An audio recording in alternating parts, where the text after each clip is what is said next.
So the main character decides he's going to use himself as bait to lure the Melead's uncle out. They basically will put the main character in the king's office, the Melead's brother's office, so he can confront the Melead's uncle, and everyone else is going to stay hidden as he confronts the man, and then they will come out. And I'm like, really? Every time you guys let the main character do something, he gets in danger. He gets harmed, or someone tries doing a not okay thing to him. Like, come on. Are we really gonna leave him alone with the guy who decided to sell him off to the enemy country as a plaything? Like, really? Really? Like, any of you thinking that's not a good idea? Yeah, the Melody tried fighting against it and the main character pushed for it, but still, I think this is when you put your foot down on it. Like, you put your foot down on it, and it does work. It does end up working, but I felt like they needed to put their foot down on this. So Melead's uncle, he shows his true colors, how vengeful he is, how angry, how much he's slithering and vengefulness. He also shows that he absolutely abhors and is angry at his ex-fiancée because the Melead's brother's mother was actually his fiancée before she became the Melead's father's concubine. They were secretly engaged. They were supposed to get married before the Melead's father took her from him. He absolutely despised her because he thought she chose to leave him. She chose to leave him for his own brother. And I'm like, are you sure of that? Are you sure of that, dude? Do you really think a woman of her time period would have had the choice? Especially if the emperor went, I want this woman. I want her as my wife or as my concubine. Do you think she would have a choice in that matter? Like, he's calling her all these horrible things, and I wanted to get into the book, and I wanted to strangle him for what he was saying. And, like, the Melead's brother, who is king, questions him, hey, I was this woman's child. Why didn't you kill me? Why didn't you get rid of me? Why did you help me get on the throne? Only to try to destroy my country twice. Because in a way, you cared for me because I was this woman's child. Because you wanted her child on the throne. So Melead's uncle, he is imprisoned. He has gotten rid of his eyes and tongue. They've, chopped those off. And he's going to be executed. Well, the Melead is invited to his prison cell. And when he arrives, he overhears his brother confessing that the Melead's uncle is actually his own father. Yes, he is not the Melead's older brother, but his cousin. Yes, the Melead's cousin's mother had already been pregnant with the Melead's uncle's child before she ended up in the hands of the Melead's father.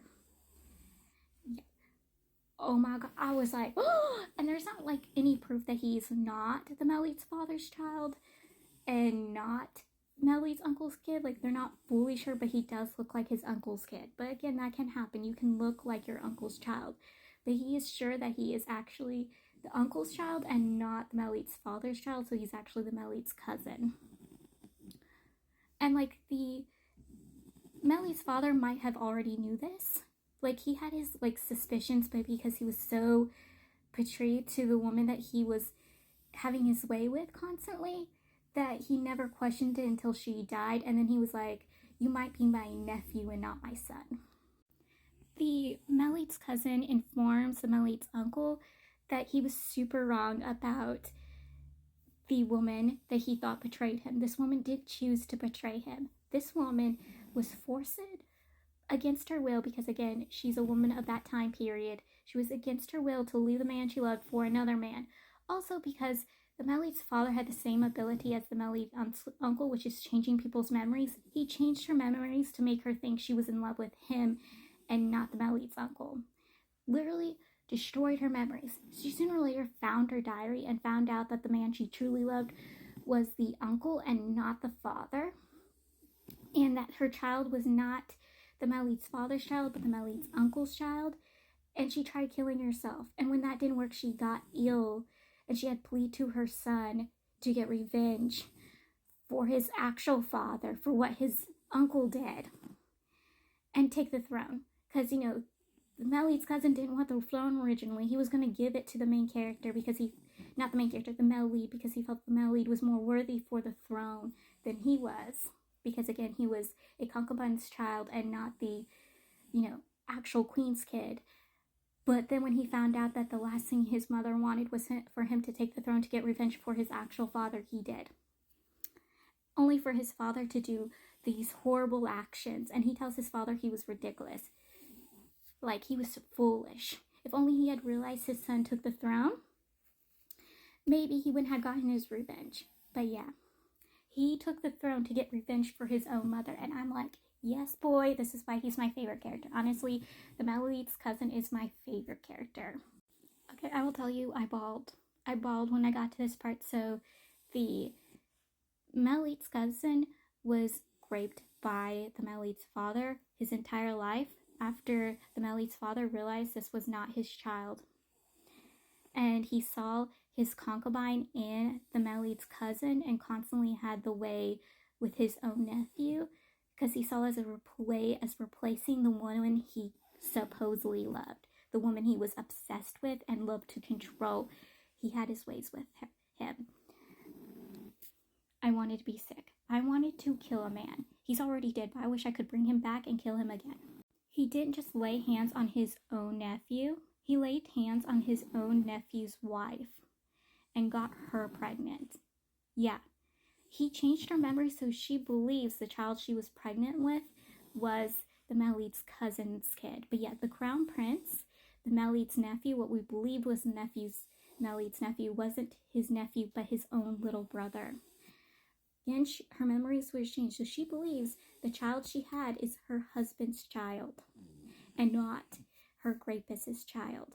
Like, that is how horribly it is. And, the Melite's cousin never informed his wife what happened because he doesn't want to hurt her anymore. He doesn't want her to know the truth. He's been protecting her this entire time. He's also did inform the child he raised was perceived that way, brought into this world. He wants his son to believe, well, technically his cousin to believe that he is his son because he doesn't want them to come to harm. Like, I feel so bad for this family. The person the Melite believed to be his brother was his cousin, and the person who he believed was his nephew was his own brother. But yet the Melite's father thought, oh, this was the way he could conceive an actual child with his concubine. If he raped the Melite's cousin and raped his wife, he would produce his own child with the concubine. That is how horrifying this man was. The Empress Dangra, the Melite's mother, she's there when the Melite's cousin's confessing to everything. She was brought down there just like the Melite was, and she admits she knew a lot of things were happening. What was done to the Melite's cousin's mother, what was done to the cousin, and she only found out what was happened to the cousin's wife after all the things were done. Yes, and she admits that the only reason why she didn't fully come out to what was happening was because, again, it would have caused war, because she and the cousin's wife are both from the same country. The cousin's wife is her niece. If it came out what this man did to two princesses from another country that was aligned to their country, it would have caused war. So she kept her mouth shut.